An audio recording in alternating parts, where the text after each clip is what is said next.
Assalamualaikum warahmatullahi wabarakatuh. Perkenalkan, nama saya Safa Asti Salsabila, NIM 1830202288. Yang saya hormati dosen pengampu dari mata kuliah Metodologi Penelitian, Bapak Dr. Muhammad Isnaini, SAG MPDI. Di sini saya akan mempresentasikan hasil dari penelitian yang berjudul Dampak dari pembelajaran jarak jauh terhadap peserta didik pada masa COVID-19. Baiklah, di sini slide pertama mengenai judul penelitian Dampak pembelajaran jarak jauh terhadap hasil belajar peserta didik pada masa COVID-19. Slide yang kedua, latar belakang. Latar belakang, sistem pembelajaran daring melibatkan banyak pihak seperti guru, peserta didik, maupun orang tua untuk memantau kegiatan belajar anak selama di rumah. Sistem ini membuat siswa harus mampu mengatur waktu belajar dan mengerjakan semua tugasnya. Namun pembelajaran daring masih dianggap hanya memberikan tugas melalui internet dan bukan diartikan sebagai pembelajaran daring yang sesungguhnya, yang dimana guru dan murid sama-sama hadir dalam dan bertemu di ruang maya. Yang selanjutnya ada identifikasi masalah. Merubah pola pikir biasanya serba normal, sekarang serba virtual. Sekolah biasanya di kelas, karena masa pandemi ini kita belajar via online. Dari Google Meet, Zoom, atau e-learning. Positif dari pembelajaran dalam masa pandemi ini membuat anak-anak jadi banyak ide, kebiasaan-kebiasaan baru, nilai-nilai baru, dan lainnya. Di slide selanjutnya, ada rumusan masalah dan tujuan penelitian. Rumusan masalah, 1. Apa sih pengaruh lingkungan terhadap anak yang malas belajar? 2. Bagaimana meningkatkan daya tarik belajar pada anak di saat COVID-19? 3. Apa sih penyebab anak kurang tertarik dengan adanya belajar daring? Tujuan penelitian untuk mengetahui dampak pembelajaran secara online. 2. Untuk mengetahui proses belajar mengajar guru dengan peserta didiknya di Sekolah Dasar Negeri 116, Palembang pada masa pandemi. Lokasi penelitian Jalan Sukabangun 2, Lorong Padat Karya, RT 009, RW 002, Sukajaya, Sukarami, Palembang. Pengumpulan data melalui survei dan wawancara.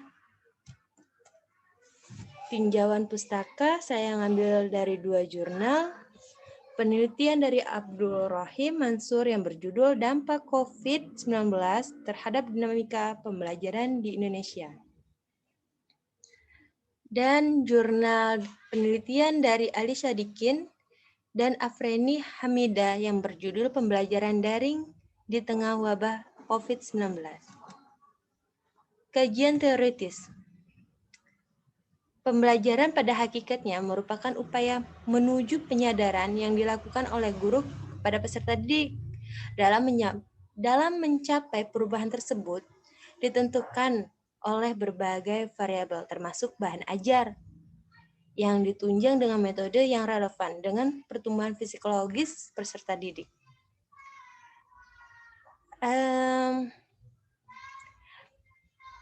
Pembelajaran semacam ini mendorong lebih memadatkan materi ajar yang didukung dengan metode yang tepat karena minimnya waktu dan risiko biaya yang digunakan. Hasil penelitian dari yang relevan.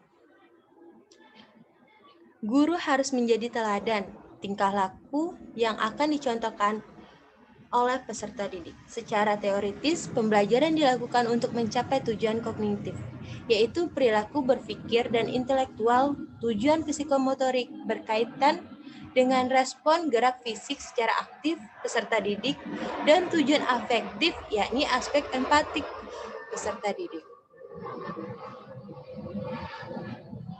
Tujuan dari pembelajaran ini apa sih? Untuk mencapai pembelajaran berjalan dengan baik, berupa faktor yang dapat dipengaruhi dinamika pembelajaran ialah kondisi pembelajaran, metode pembelajaran, dan hasil belajar. Dinamika pembelajaran di Indonesia saat ini terganggu secara eksternal oleh krisis wabah COVID-19 ini.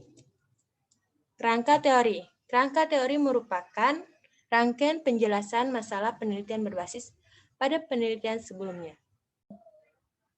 Baiklah, beberapa penggunaan media pembelajaran. Yang pertama, sekolah dialihkan ke rumah melalui proses pembelajaran daring atau bisa disebut juga proses pembelajaran jarak jauh. 2, terjadi transformasi media pembelajaran berbasis teknologi melalui penggunaan WhatsApp, Zoom, Google Classroom, dan lain-lain. 3, penyesuaian metode pembelajaran. 4, penyesuaian evaluasi pembelajaran untuk menentuan standar kenaikan kelas atau kelulusan. Tuntunan kolaborasi orang tua peserta didik di rumah sebagai pengganti guru mengontrol pembelajaran anak. Pengaruh kolaborasi orang tua peserta didik, orang tua itu menjadi pengganti guru selama belajar di rumah. Orang tua harus fleksibel memberikan kontrol terhadap pembelajaran anak. Selanjutnya, apa sih kendala yang dihadapi? Yang pertama, pada masalah menaati perintah orang tuanya, kurang ketegasan dari keluarga tersebut. 2, pada masa pandemi COVID-19, mereka sedikit sekali memahami pembelajaran yang diberikan serta terasa terbebani dalam tugas-tugas yang diberikan. Kurangnya pengawasan dan ketegasan dari orang tua. Peserta didik banyak bermalas-malas. Hasil dari belajar. Tujuan pembelajaran tidak selamanya dicapai secara maksimal karena dinamika pembelajaran yang dipengaruhi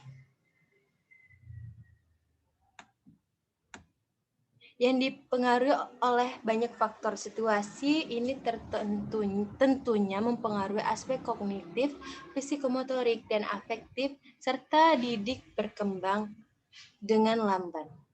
Variabel X, dampak pembelajaran dari pembelajaran secara daring. Variabel Y, terhadap hasil belajar peserta didik pada masa COVID-19 ini.